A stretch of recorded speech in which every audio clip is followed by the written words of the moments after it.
Coco Chanel, Gianni Versace, Cloud Strife, Spider-Man, all fashion icons we know.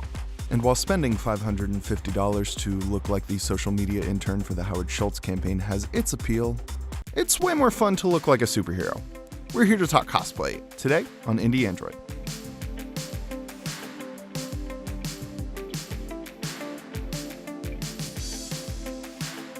My name is Kayce and I'm a cosplayer.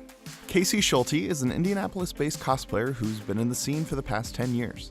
In 2009, I actually went to my first convention, which was the Superman celebration, and I dressed up as this god-awful Supergirl. Like, a bedsheet was my cape, and I made tube socks for my boots. Everybody was dressed up, and I was like, these are my people. These are my people. So I've been cosplaying officially for 10 years this year. I did Robin, a female Robin, Stephanie Brown from the DC universe, and I did Firestar from Spider-Man and His Amazing Friends, that TV show. So I stayed definitely with a lot of superhero builds, sewing, learning how to master sewing things correctly, making masks. So I started off very small. Eventually I made a second Supergirl costume, which really improved, and then I eventually made a third and a fourth, and now I'm on my fifth Supergirl costume because every time I get a little bit better doing something. Sounds great, actually, but hard. Where can I go if I can't even sew a button on my shirt?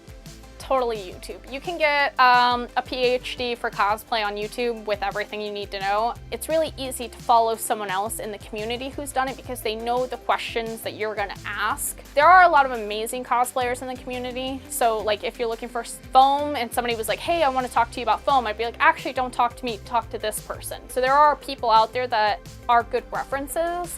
Just start. And I know that's a stupid answer, but say you want to do Supergirl, okay? You've never sewn anything. You can buy everything from Amazon. You can buy everything from a costume shop online. You can commission it. You could go to Goodwill and buy a blue long sleeve shirt and a red skirt. I mean, there's so many different ways now to where you're not having to build a single thing and your money's still going to a worthwhile costume.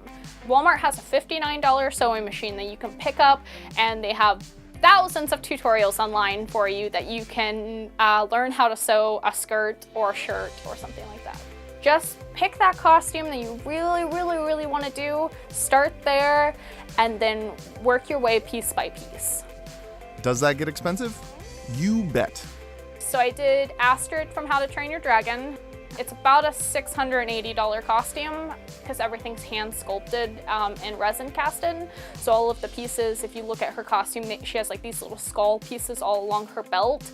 All of those are hand casted. And then I made a giant two-handed double axe. That's almost about a $700 costume. And then I made Belle from Beauty and the Beast.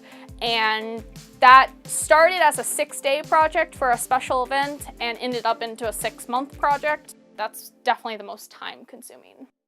This is not a job. So at the end of the day, there are maybe 1% of cosplayers actually funding their bills, everything like that. But there are ways to supplement it. You know, if you're in a costume and you do a photo shoot, then you could sell prints from that shoot. You could take commissions. So if I'm making Astrid, I might want to make a second Astrid and sell that costume. If somebody wants a two-handed axe like I've made, you know, they might come to me and be like, hey, can you make me one? And then I would price them out my time and effort. Things like that will help. At the end of the day, it just depends on how much you're building and how many shows you're going to. If you're only doing a handful of shows and like one costume a year, you're probably not doing anything really to supplement that because you can just work a part-time job and get that taken care of, and it's gonna be way easier. But if you're doing 20 to 50 shows a year and you're building a bunch of costumes and that's all you're doing, then you're gonna wanna sell prints and have a fan base and do all those crazy things. 10 years and thousands of dollars ago, what got her into cosplay? I've been reading comics since I was about 7 years old.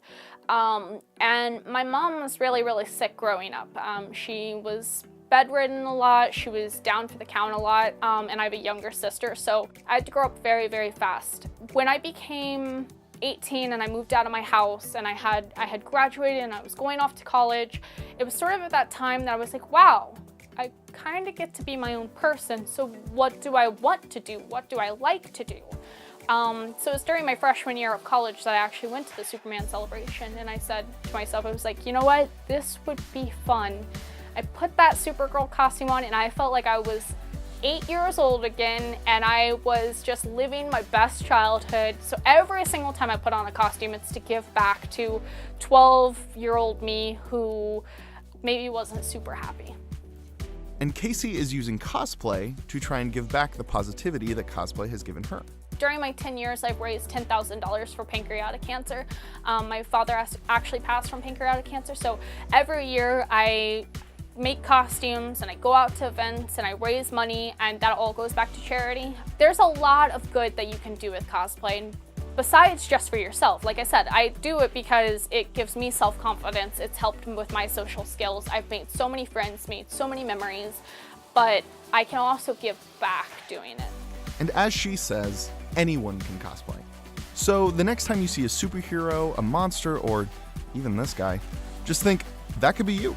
We can watch one thing and find 10 costumes off that one thing that we want to do immediately. Like 2 seconds into a movie, I'll be like, I want to cosplay that, please, yes! And so there's no point in stepping back when I want to keep moving forward. If you like this video, be sure to like and share. And you got something that you want us to cover in a future Indie Android, just drop it in the comments. Thanks for watching.